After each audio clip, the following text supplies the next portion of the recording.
तो आइए अब हम सबसे पहले सीरीज़ कम्बिनेशन ऑफ सेल्स देखते हैं, जिसमें हमने बहुत सारे सेलों को एक साथ सीरीज़ कम्बिनेशन में ऐड कर दिया है और सारे के सारे सेल आइडेंटिकल है।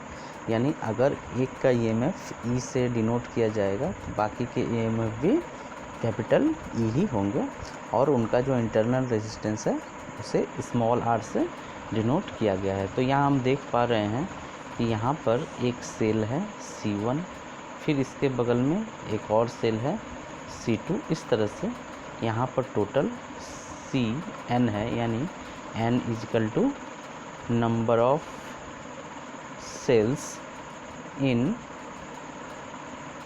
सीरीज़ है। E equal to EMF of one cell है and small r is equal to internal resistance of a cell होगा। तो सबसे पहले हमें इस सेल का जो इफ़ेक्टिव ईएमएफ है, इस कॉम्बिनेशन का जो इफ़ेक्टिव ईएमएफ है और इफ़ेक्टिव रेसिस्टेंस है, इसे हमें निकालना होगा। यहाँ पर इन सभी सेलों को एक एक्सटर्नल रेसिस्टर R से जोड़ दिया गया है, जिसे हम सर्किट रेसिस्टेंस भी बोल सकते हैं, जो कि एक्सटर्नल सर्किट का होता है। So here equivalent EMF of the circuit अगर हमें निकालना होगा तो यहाँ पर सारे के सारे ईएमएफ हमें ई से ही डिनोट किया गया है। तो जो ई होगा दैट विल इक्वल टू, हम लिख सकते हैं E equivalent is equal to E plus E up to N times, that is equal to N into E. उसी तरह से इफेक्टिव इंटरनल रेसिस्टेंस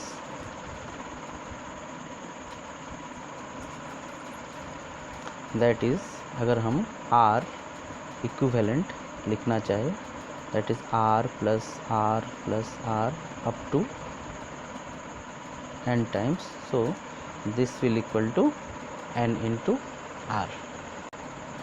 अब हम इक्विवेलेंट सर्किट डायग्राम बनाएंगे। जो सारे सेल्स हैं उनके बदले में अगर एक इक्विवेलेंट सेल हम लगा दे तो सर्किट डायग्राम कैसा होगा। तो वह जो सेल होगा उसका ईएमएफ सभी सेलों के सीरीज़ कॉम्बिनेशन के इक्विवेलेंट होगा और जो इंटरनल रेसिस्टेंस होगा वह भी सारे सेलों के इंटरनल रेसिस्टेंस के इक्विवेलेंट होगा। यानी हम इसे लिख सकते हैं एक सेल देकर ए इक्विवेलेंट और इसका इंटरनल रेसिस्टेंस आर इक्विवेलेंट, और इसे हमने एक्सटर्नल रेसिस्टेंस कैपिटल आर से जोड़ दिया। तो इससे करंट सेम ही निकलेगा आई, और इसका इंटरनल रेसिस्टेंस ई इक्विवेलेंट हम लिखेंगे एन इंटू आर, और ईएमएफ हो जाएगा एन इंटू ई। तो यहाँ से करंट का जो वैल्यू है हमें मिल जाएगा E equivalent by R equivalent plus capital R, यानी यह हो जाएगा N E by small N R plus capital R. तो इस तरह से हमें इक्विवेलेंट सर्किट डायग्राम से जो करंट का वैल्यू है हमें I equal to N E by R plus N R का वैल्यू मिलता है। Here case 1, if N R is greater than R, यानी सारे सेलों का जो इंटरनल रेसिस्टेंस है वो एक्सटर्नल रेसिस्टेंस से अगर बहुत ज़्यादा हो, then we can write NR plus R is nearly equal to NR। तो I का वैल्यू हमें मिल जाएगा NE बाई NR यानी E अपॉन R। तो E अपॉन R है current due to a single cell, यानी इस कंडीशन में हमें जो करंट का वैल्यू है वह मिनिमम मिलता है। नाउ केस 2 हम देखते हैं।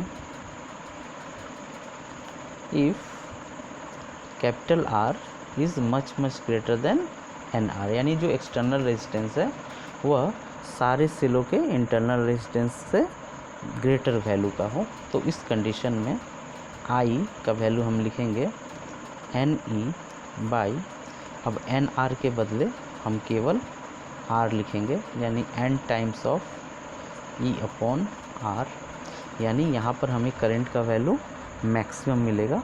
अब यहाँ पर हो जाएगा N times the current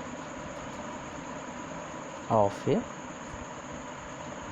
single cell, यानी इस कंडीशन में हमें जो करंट का वैल्यू मिलेगा वह ओरिजिनल करंट का, किसी एक बैटरी का किसी एक सेल के चलते जो करंट का वैल्यू होता उसका n टाइम्स ज़्यादा वैल्यू मिलेगा। तो इस तरह से हम देख पा रहे हैं सीरीज़ कॉम्बिनेशन में करंट का वैल्यू इंटरनल रेजिस्टेंस पर किस तरह से डिपेंड करता है। अब हम डिफरेंट टाइप ऑफ सेल्स को सीरीज़ में कॉम्बिनेशन जब किया जाता है तो उसके बारे में जानेंगे। तो जैसा कि आपको डायग्राम में दिखाया गया है, यहाँ पर सिर्फ हमने 2 सेलों को लिया है, C1 और C2 को, और दोनों को हमने सीरीज़ में कनेक्ट कर दिया है। एक का EMF E1 है, दूसरे का EMF E2 है, एक का इंटरनल रेजिस्टेंस R1 है और दूसरे का R2 है।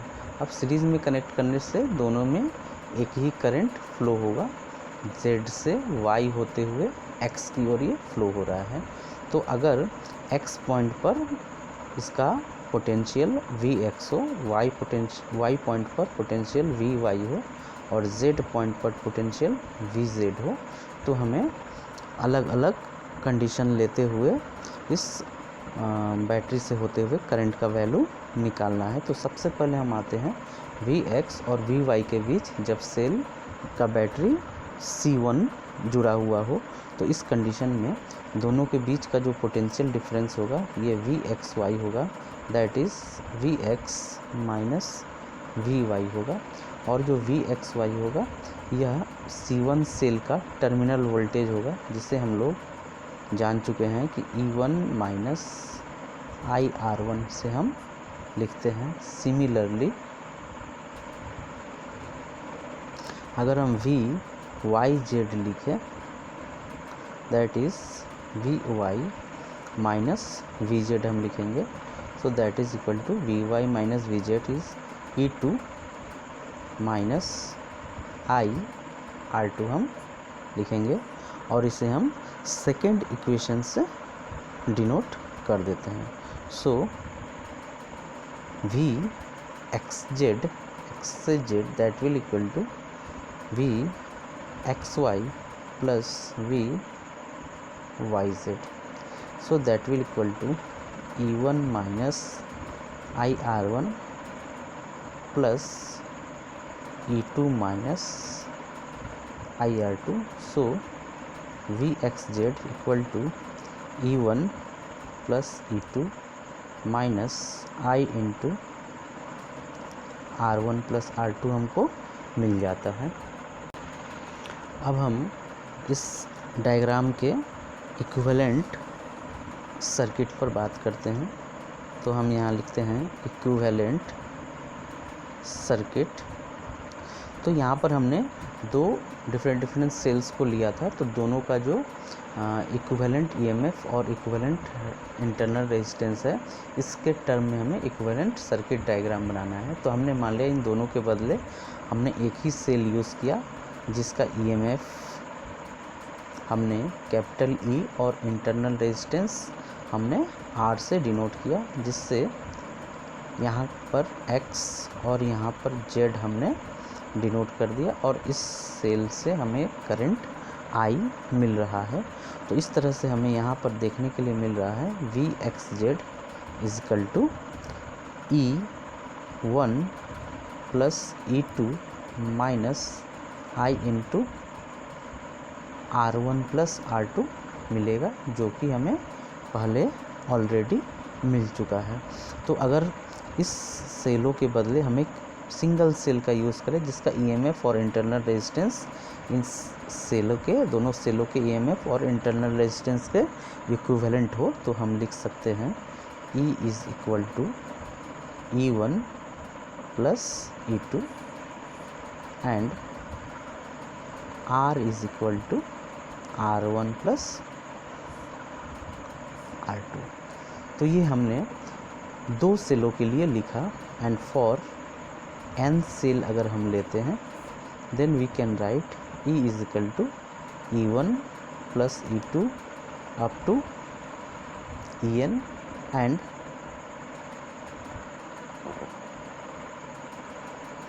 R is equal to R1 plus R2 up to Rn।